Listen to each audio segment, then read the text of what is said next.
Почитуван председател на Стопанската комора на Северо-Западна Македонија, господин Неби Ходжа, почитуван прв вице-премиер Груби, почитувана директорка на УЕПА Лукаревска, почитуван амбасадора, почитувани подпредседатели и членови на одборот на Стопанска комора на Северо-Западна Македонија, почитувани стопанственици.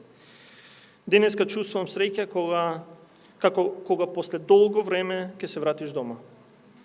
Стопанската комора на Северо-Западна Македонија долго време беше мојот дом и оваа манифестација ме прави посебно горд, бидејќи им се одава признание на најдобрите топ 100 најуспешни компании членки на Стопанската комора на Северо-Западна Македонија. Често пати забораваме да пофалиме и наградиме добро завршена работа. Дополнително, не смееме да занемариме дека во последните 2 години се соочуваме со непредвидлива здравствена и економска криза, која ги стави на тест нашата отпорност, истрајност и борбеност, што на овие признанија денеска им дава дополнителна тежина. За растот на компаниите во Стопанската комора на Северо-Западна Македонија говорат бројките, кои растат секоја година. Во 2018 годишниот обрт на топ 100 најуспешни компании беше 750 милиони евра, за да оваа година достигне неверојатни 920 милиони евра, или само, иако кризна година, имало раст за 2,6 години во однос на 2019 година. Бројки кои говорат дека нашите предприемачи знаат и умеат и во најтешки времиња да најдат можности дури да растат. Сите други показатели се позитивни. И зголемен број на вработени и зголемен профит. Но последниот показател мене навистина ме радува, а тоа е показателот за нивото на инвестиции на овие компании, кои за 2020 година изнесува 73 милиони евра. Успехот на овие компании за мене е важен и бидејќи даваат позитивен пример и потик за сите останати и создаваат култура на деловна мотивираност и промовираат здрава конкурентност. Сето ова влијае на подобрување на продуктивноста, на зголемување на бројот на вработени, како и севкупниот економски раст.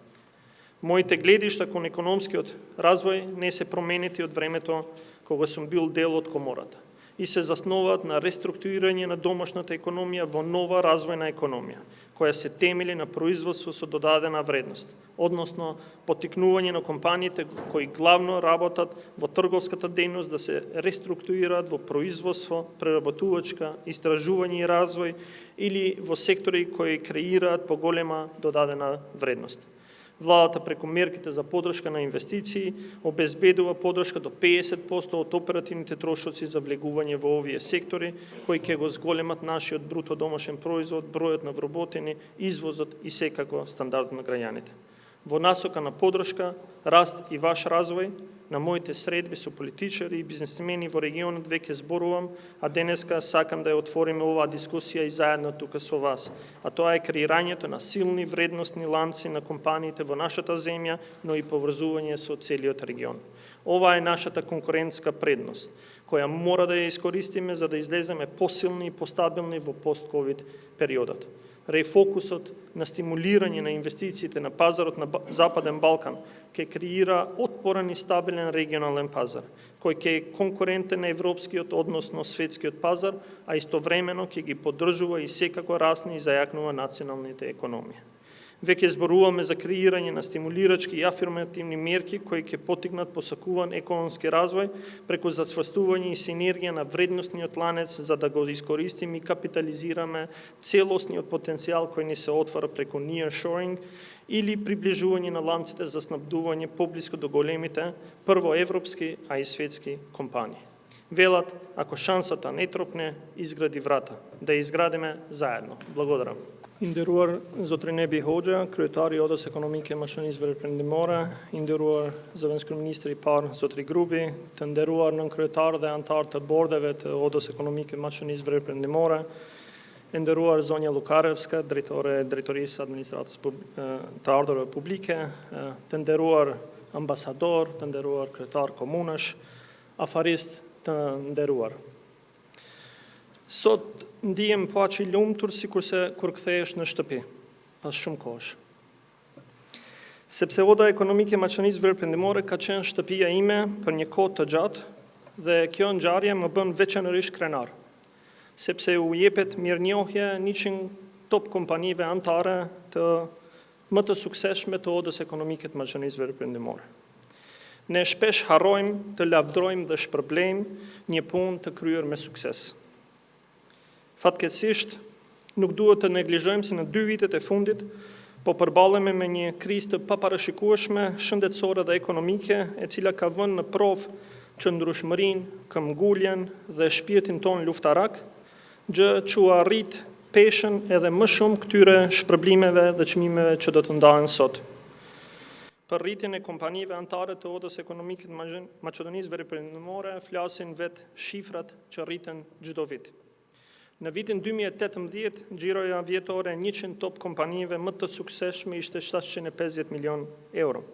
Në vitin 2019, ato kishin një xhiro vjetore prej 900 milion euro dhe në një vit krize, në të cilën shumica e ekonomive patën një rënje të konsiderueshme, 100 top kompanit më të suksesshme kanë një rritje prej 2.6% dhe arritën një nivel prej 920 milion euro xhiro. Shifra këto që tregojnë se sipërmarrësit tanë dinë dhe janë në gjendje të gjejnë mundësi për të rritur edhe në kohët më të vështira. Gjithashtu, rezultate shumë të mira pozitive janë reflektuar edhe në treguesit e fitimit neto, i cili është në rritje të vazhdueshme. Nëse në vitin 2018 fitimi neto i realizuar i 100 kompanive më të suksesshme ishte 56.5 milion euro, në vitin 2019 66 milion, në periudhën e Covidit në vitin 2020 kemi arritur rritje prej 9.8% dhe kemi arritur një fitim prej neto 73 milion euro. Vitin e kaluar 2020 të gjithë përballëm me sfida të mëdha për sa i përket ruajtjes së vendeve të punës, për të cilët qeveria mbështeti biznesit përmes 6 pakove ekonomike të sjellura. Top 100 kompanit më të suksesshëm, jo vetëm që i kanë ruajtur numrin e të punësuarve, madje këto kompani kanë një rritje solide prej 10% krahasuar me vitin 2019, ose antarët tuaj kanë rritur numrin e të punësuarve me 1022 vende, 100 kompani të tilla. Dhe treguesi i fundit, por jo më pak i rëndësishëm, është niveli i investimeve të këtyre kompanive që për vitin 2020, siç tha kryetarin Hoxha, është 73 milion euro. Prandaj, një trokitje të madhe këtyre kompanive për rezultatet e tyre.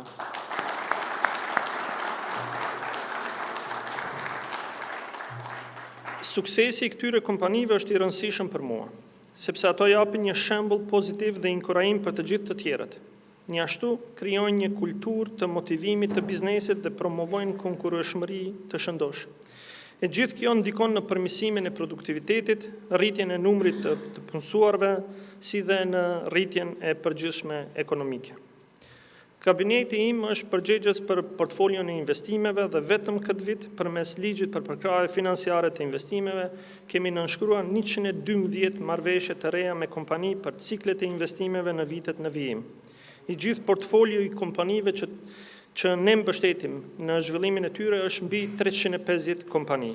Me ardhjen time në këtë pozicion në vitin 2020, për herë të parë, pavarësisht krizës së Covidit, kishim 100% të mjeteve të ndihmës shtetërore për kompanitë tona, gjë që konfirmon angazhimin ton ndaj tyre dhe synimin ton për të vazhduar të mbështesim ato.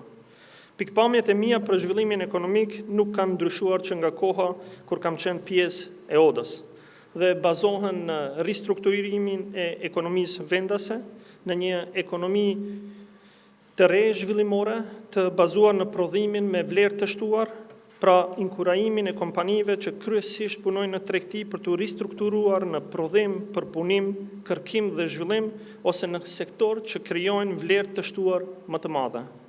Qeveria përmes masave mbështetëse të investimeve siguron mbështetje deri në 50% të kostove operative për hyrjen në këto sektor, gjë që do të rrisë prodhimin bruto vendor, numrin e të punësuarve, eksportin dhe sigurisht standardin e jetesës së qytetarëve. Në drejtim të mbështetjes, rritjes dhe zhvillimit tuaj. Unë kam folur tashmë në takimet e mia me politikanë dhe biznesmen të rajonit dhe sot dua të hap këtë diskutim me ju, që ka të bëjë me krijimin e zinxhirëve të fortë të vlerave për kompanitë në vendin tonë, por dhe duke u lidhur me mbar rajonin. Ky është avantazhi ynë konkurrues, të cilin duhet të përdorim për të dalë më të fortë, më të qëndrueshëm në periudhën pas Covid. Rifokusimi me stimulimin e investimeve në tregun e Ballkanit Perëndimor do të krijojë një treg rajonal elastik dhe të qëndrueshëm, i cili do të jetë konkurrues në tregun evropian apo botror. E në të njëjtën kohë do të mbështesë dhe sigurisht do të rrisë dhe forcoj ekonomitë kombëtare. Tashmë po flasim për krijimin e masave stimuluese dhe afirmative që do të nxisin zhvillimin e dëshiruar ekonomik përmes forcimit dhe sinergjisë së zinxhirit të vlerës për të shfrytzuar dhe kapitalizuar potencialin e plot që po na hapet përmes të ashtu quajtur nearshoring ose afrimit të zinxhirëve të furnizimit më afër kompanive të mëdha, fillimisht evropiane, por edhe atyre botrore. Thonë, nëse shansin nuk troket, ndërton një derë. Pra, le ta ndërtojmë së bashku. Ju falenderit.